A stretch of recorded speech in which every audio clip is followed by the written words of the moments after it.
Drama serial एक भूल की अगली किस्त में हम देखेंगे कि मिनाहिल काशान से मुसलसल राब्ते में है ताकि बतूल और आशिर की तलाक करवा सके। काशान उससे ये सब कुछ करवाने के लिए एक भारी रकम ले रहा है।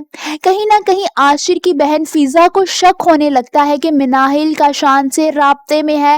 वो बहुत ज्यादा परेशान हो जाती है और बतूल को फोन मिलाती है।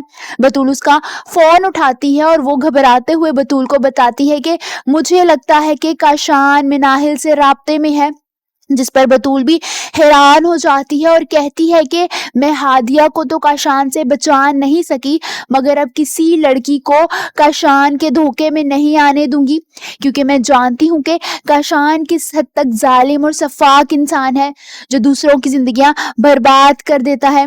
उसे अच्छे बुरे की कोई तमीज नहीं है। इंसान उसे जितना दूर रहे ठीक है। फोन बंद करके वो एक गहरी सोच में पड़ जाती है।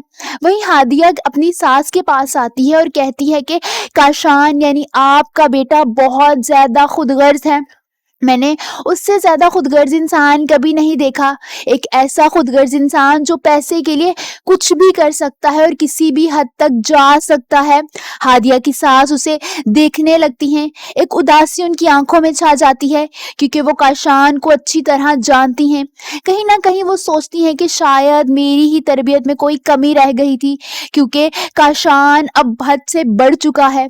वहीं आशिर जब हनीमून से वापिस आता है तो उसकी माँ यानी सरवत बेगम उससे पूछती हैं कि मुझे बताओ काशान तुम्हें ब्लैकमेल क्यों कर रहा है, क्योंकि उन्हें पता चला होता है कि काशान मुसलसल आशिर को कॉल करने की और राब्ता करने की कोशिश कर रहा है और कंपनी से 1 करोड़ रुपए मांग रहा है, जिस पर उनका शक आशिर की तरफ जाता है कि कहीं ना कोई मामला काशान और आशिर के दरमियान है।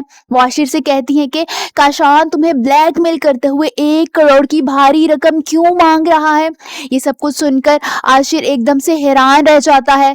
उसे पता चल जाता है कि कहीं ना कहीं उसकी माँ को इल्म हो चुका है। वो ये सोच में पड़ जाता है कि वो अपनी माँ को क्या बताए कि मैंने काशान से एक बंदा मरवाया था। अब काशान उसी सिलसिले में बार बार आशिर को ब्लैकमेल कर रहा है और पैसे कर रहा है, क्योंकि उसके पैसों की डिमांड खत्म ही नहीं हो रही। इस सब से बचने के लिए ही तो आशिर बाहर के मुल्क गया था, लेकिन अब फिर से वही सब कुछ हो रहा है और अब तो उसकी माँ को भी ये बात पता चल चुकी है। वहीं बतूल खड़ी होती है जब साहिल उसके पास आता है और बार बार उसे अपनी मोहब्बत पर यकीन दिलाने की कोशिश करता है। वो उसे कहता है कि मुझसे शादी कर लो, जिस पर बतूल गुस्से से कहती है कि ना ही मैं आशिर से तलाक लूंगी और ना ही मैं तुमसे कभी शादी करूंगी। ये सब कुछ सुनकर वो एक बार फिर परेशान और उदास हो जाता है। आप सबको क्या लगता है, क्या इस सब के बावजूद काशान आशिर और बतूल की तलाक करवा पाएगा? कमेंट्स में अपनी राय का इजहार जरूर कीजिए।